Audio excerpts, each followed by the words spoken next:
As I think you now know, I think we've reached the opportunity here. We're very close to an agreement on getting the organizing resolution in place. As you may remember, on the subject of the legislative filibuster, I resisted a number of different rather aggressive tweets during the Trump administration on the subject of reducing the legislative filibuster, getting rid of it in effect, and reducing the legislative threshold to 51.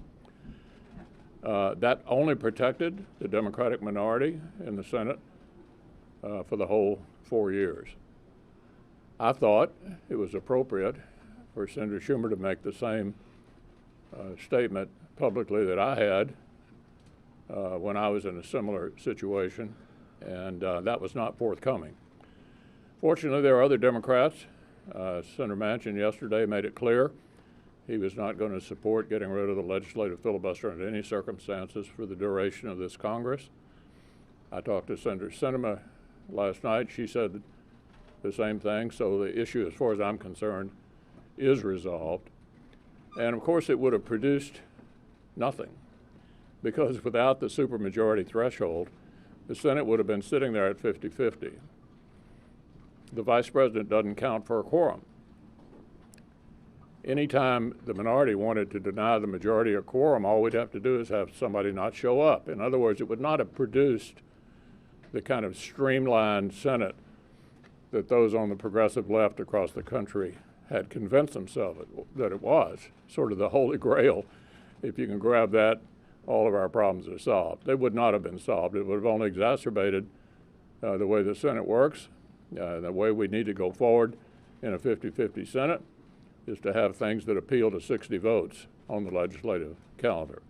So that is was the only impediment to moving ahead. Senator Schumer and I will be able to adopt an organizing resolution that's very close to exactly what was negotiated by Lott and Daschle after the 2000 election, when we also ended up with a 50-50 Senate. John.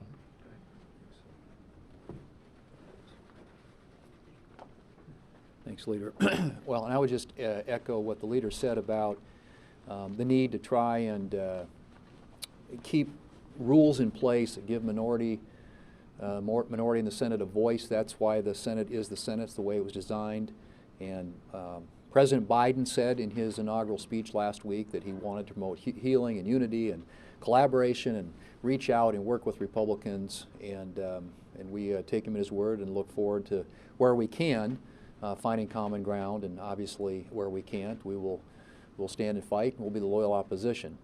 But it was unfortunate that Senate Democrats, Leader Schumer, had a different point of view when it came to the filibuster, and I'm grateful, as the Leader pointed out, to Senators Manchin and Sinema for their willingness to step forward and say that we will protect the legislative filibuster. I think having that on the record pretty much ensures that, at least for the foreseeable future, we'll be able to maintain the 60-vote threshold when it comes to most legislation and ensure that minority voices and votes are represented in the United States Senate.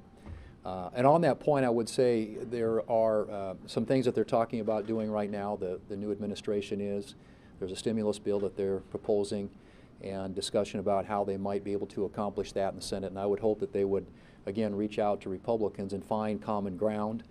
Many of us have said for a long time that anything that we do related to the coronavirus needs to be targeted. It needs to be fiscally responsible. It needs to take into consideration the fact that every dollar that we spend is a borrowed dollar. And make sure that we're putting it out there where it's most needed. And the increase in checks that have been talked about from $600 to $1,400, there was some analysis that came out that suggested that you could, for the amount of money that it would take to do that, literally wipe out the income tax liability for 9 years for everybody in the 50% lowest income tax categories in this country. And that's a lot of money. And I think it makes sense for us as we go through this to take a really hard look at how we're spending every one of those dollars and ensuring that it is targeted, it is fiscally responsible, and it's responding to a real need that's out there. Republicans are ready to work with the new administration, ready to work with the Democrats, here in the Senate, and we hope that they will follow through on the new president's commitment to work in a constructive, bipartisan way and consult with Republicans so that we can get some good outcomes for the American people. President Biden gave his inaugural address, and he called for unity. So we have a 50-50 Senate. That is not a Senate that should pursue radical ideas. But yet Chuck Schumer, in his statements and speeches, is one that is refusing to go and do what should be done in terms of committing to focus on a Senate that can work together. He's not committed to protecting the filibuster, the 60-vote margin that allows and makes sure that the Senate works in a bipartisan way, that assures the minority to have a voice, that makes sure that all voices are heard as legislation is passed.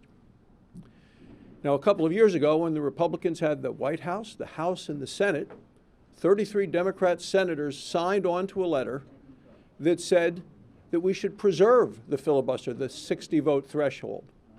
27 of those Democrat senators are still in the Senate today. They talked about that would assure across-the-aisle cooperation.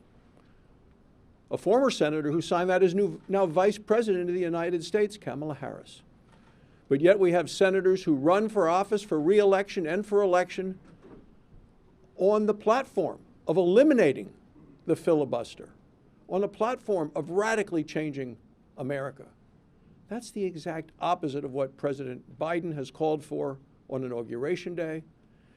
And it is time for Senator Schumer to line up with the president and commit to sustaining the current rules of the Senate.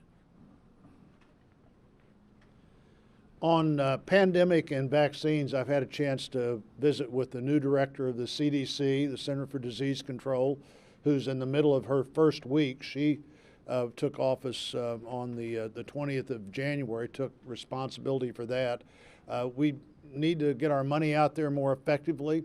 We provided $8.5 billion for the implementation of the vaccine program. We spent $3 billion of those dollars. So getting that money out there, setting goals that make sense, being sure that the vaccine is effectively available to people, something I intend to continue to work with the CDC on. I think they can do a better job and look forward to helping them do that. This past weekend, I had the great opportunity and honor of welcoming home a number of Iowa National Guardsmen from a tour overseas. The Charlie Company of the 2nd of the 147th Regiment, great aviators, Army aviators, were back in the great state of Iowa, returned from the CENTCOM area of responsibility. And then we turned around and I was able to send off another great Iowa unit, the 734th Regional Support Group. And as I was at those ceremonies, it reminded me of the time that I spent wearing those same boots, deploying, whether it was overseas or in support of civil activities in the great state of Iowa. Our guardsmen have really stepped up to the plate. They are always ready. They are always there. And we witnessed that, whether it was through the derecho storm in Iowa this past year, whether it was inauguration activities right here in our nation's capital. They deserve our admiration, they deserve our respect, and most importantly, they deserve our gratitude. And as it comes to the filibuster, we absolutely must maintain the legislative filibuster. Certainly you've heard all of the arguments why we need to maintain it to help the minority retain their voices in the United States Senate. But certainly, because I think we can all agree, we do not need a second House of Representatives. So as the new chair of the National Republican Senatorial Committee, clearly was disappointed that Rob Portman decided not to run for re-election. It's another race that we'll raise the money for and win. Rob's been a great senator, and I've enjoyed serving with him the first 2 years. We're off and running. We are talking to candidates. We're recruiting candidates. We're raising money. The Biden administration is making our job easier with their policies, not focusing on having a secure border, bailing out Chuck Schumer's state and Kamala Harris's state when those states don't want to do the right things and live within their budgets. So I think we're going to have a great 22. I think we're going to have as good a 22. It's going to be similar to what happened around the country in 2010 when I got elected because people got fed up with Obama's policies. Senator McConnell. Leader? Leader McConnell. Yeah, let me just mention, we got to be sworn in at 2:30, but Manu? Senator McConnell, do you believe that Donald Trump's actions were impeachable in your view? And when was the last time you spoke with the former president? Well, I can answer the second one. The last time I spoke with him was the day after I declared that Biden had obviously won the election after the Electoral College on December the 14th. It would have been December the 15th. With regard to impeachment issues, we're going to be addressing that in great depth here, beginning shortly. We're going to be sworn in. There are going to be 2 votes, one on the proposal by Senator Paul, the second one on the pretrial agreement that Senator Schumer and I have reached that's been signed off on by the president's lawyers, and they believe they are set up here to have a fair process, and I think that's important. And then we'll all be there starting February the 9th, I believe it is, to begin to listen to the arguments. Hey, did you know we have a video podcast called WJ Live? The Western Journal's mission is to equip readers with the truth. That's the exact same mission we have on WJ Live. You'll hear from writers, editors, and special guests on the most important topics of the day. You can watch it live every day at 5 p.m. Eastern, 2 p.m. Pacific at youtube.com/WJ Live. While you're there, help us out by subscribing and hitting the bell so you won't miss out on any future episodes.